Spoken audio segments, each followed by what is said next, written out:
Everyone, আমি আবার নিয়ে চলে এসেছি একটা নতুন ভিডিও। আর আজকে মনটা খুশি করে দিতে এসেছি তোমাদের। আমি জানি যারা নিজেকে নিয়ে একটু ডিপ্রেসড থাকো, তার মধ্যে একটা অন্যতম কারণ মন খারাপের, সেটা হচ্ছে শরীর, সেকেন্ড হচ্ছে চেহারা। এই দুটো খুবই ইম্পর্ট্যান্ট, বিশেষ করে মহিলারা যারা বিভিন্ন ক্ষেত্রে হ্যাকেলড হও, সমাজ মাধ্যমে থেকে শুরু করে এমনি সোশ্যালি হ্যাকেলড হতে হয় বা অপমানিত হতে হয় কখনো না কখনো। হয়তো হতে হয়, হয়তো হতে হয় না কিছু মানুষকে। আর কিছু মানুষ মানে আমাদের একটাই স্বভাব, দেখা হলে এই বাহ বেশ রোগা হয়েছিস তো, বাহ দারুণ তো। আবার কেউ দেখে এই তুই তো মোটা হয়ে গেছিস, আরে বাবা কেমন আছিস সেটা জিজ্ঞেস কর, বা ভালো আছিস তো, শরীর মন ভালো আছে তো, এটা জিজ্ঞেস করার বোধহয় প্রয়োজন বোধ করে না। ওই তো একটু রোগা হয়েছিস, বাহ কি সুন্দর লাগছে। রোগা হলে সুন্দর লাগে, হ্যাঁ অবশ্যই, কিন্তু তার মানে এটা নয় যে তুমি মোটা আছো বলে তোমাকে খারাপ ফিল করাতে হবে। এনিওয়ে, এটা আমাদের চারপাশের দোষ। সব কিছুই সৌন্দর্যটা মাপকাঠি হচ্ছে যে রোগা হতে হবে।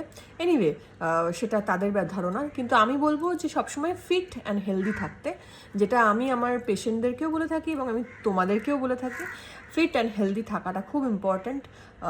এবং সেক্ষেত্রে দাঁড়িয়ে এটা আমাকেও সহ্য করতে হয়, কিন্তু বাই দ্য ওয়ে আমি যদি দেখি কোনো ভিডিওতে আমাকে রোগা লাগছে, সেটা কিন্তু অনেকে কমেন্ট করেও বলে যে বাহ অনেক রোগা হয়েছে, তো হয়তো ভালোবেসেই বলে, কিন্তু এটা না আমাদের অভ্যেসের মধ্যে হয়ে গেছে, ঢুকে গেছে। এনিওয়ে, একটা চটজলদি সলিউশন বলবো, এটা জানি না আগে দেখেছো কিনা বা বলেছি আমি অবশ্যই নিশ্চয়ই অনেকবারই বলে থাকতে পারি, বাট আমি আবার করে বলছি, এটা হচ্ছে একটা ম্যাজিক্যাল নাইট ড্রিঙ্ক, যেটা তোমরা ডিনারের একদম হাফ অ্যান আওয়ার পর খেতে পারো। এবং আমাদের কি হয়, ব্লোটিংটা না সারাদিন ধরে হতে পারে, ইনফ্লেমেশন হয়, ইনফ্লেমেশন ব্লোটিং অ্যান্ড এইটা না আমরা অনেক সময় বুঝতে পারি না। ব্লোটিংটা বুঝতে পারি ভারী ভারী লাগছে, বাট ইনফ্লেমেশনটা অনেক সময়ই বোঝা যায় না। যেটা রিসেন্ট রিসার্চে সেগুলো অনেকটা এগিয়ে এসছে, বেরিয়ে এসছে, অ্যান্টি ইনফ্লেমেটরি অ্যান্ড অনেক খাবার দাবার বেরিয়ে গেছে। তো সেখানে দাঁড়িয়ে আমাদের যে ওয়েট স্টাক করে যাওয়া বা কমছে না, বা হয়তো কিছুই করলাম না তারপরেও ওয়েট বেরিয়ে যাচ্ছে, অ্যান্ড তখন মাথা খারাপ লাগে কি কেন এরম হচ্ছে আমার সাথে।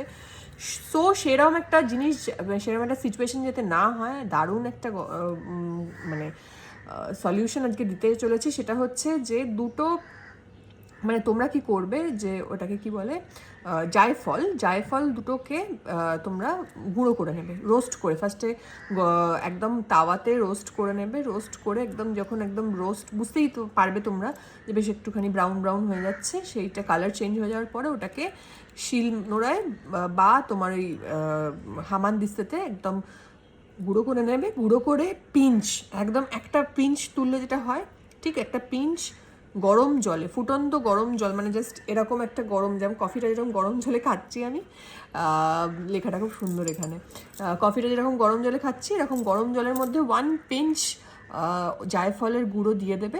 বাজার থেকে নাটমেগ পাউডার বলে অনেক কিছুই পাওয়া যায়, নাটমেগ পাউডার বাজার থেকে কেনার থেকে আমার মনে হয় এটুকু তোমরা করতেই পারো। এটা করে গুঁড়ো করে বেশ কয়েকটা গুঁড়ো করে এক জায়গায় রেখেও দিতে পারো, 1 পিঞ্চ করে খাবে, অনেক দিন চলবে।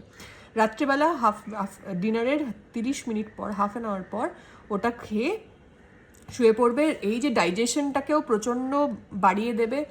তোমাদের যে মানে জায়ফল বা নাটমেগের অনেক অনেক গুণ আছে, সেগুলোও তোমরা চাইলে জানতে পারবে, আমাকে আর আলাদা করে বলতে হবে না। তার সাথে সাথে তোমার ইনফ্ল্যামেশনটা কমাবে, তোমাদের কি বলবো, তোমাদের এই যে ব্লোটিং হয় সেটাকে কমাবে, গ্যাস্ট্রিকের জন্য কোনো প্রবলেম থাকে গ্যাস্ট্রিকের প্রবলেম কমাবে, গাট হেলথের যে আমাদের অনেক ইস্যুস থাকে সেগুলোকে কমাবে, এবং এই অনেক কিছু কমানোর ফলে তোমাদের শরীরটাও খুব ভালো থাকবে। এবং তোমাদেরকে একটা ছোট্ট কথা বলি, এটা আমাদের আজকের ঘটনা নয়, দেখবে আগেকার দিনে মা ঠাকুমারা দুধের মধ্যে এই 1 পিঞ্চ জায়ফল গুঁড়ো দিয়ে খেত, কেসার আর জায়ফল গুঁড়ো দিয়ে। তো এটার কারণ এটাই, এটা হচ্ছে মেন। এবং তোমরা এটা করো, করে আমাকে, আমি জানি রিভিউ দেবে এবং ভালো রিভিউ দেবে। এটা 1 মাস টানা করো, তোমাদের ওয়েট লস হবে, ইনফ্লেমেশন কমবে, ব্লোটিং করবে, ডাইজেশন ভালো হবে। জাস্ট আমাকে তারপর কন্ট্যাক্ট করবে। ভালো থেকো, আর ভালো লাগলে অতি অবশ্যই এটা মানে শেয়ার করতে হবে, কারণ তুমি জানো, তোমরা সবাই জানো, তোমার হেল্প হচ্ছে মানে শেয়ার করলে পাশের মানুষটারও হেল্প হবে। ভালো থেকো, টাটা।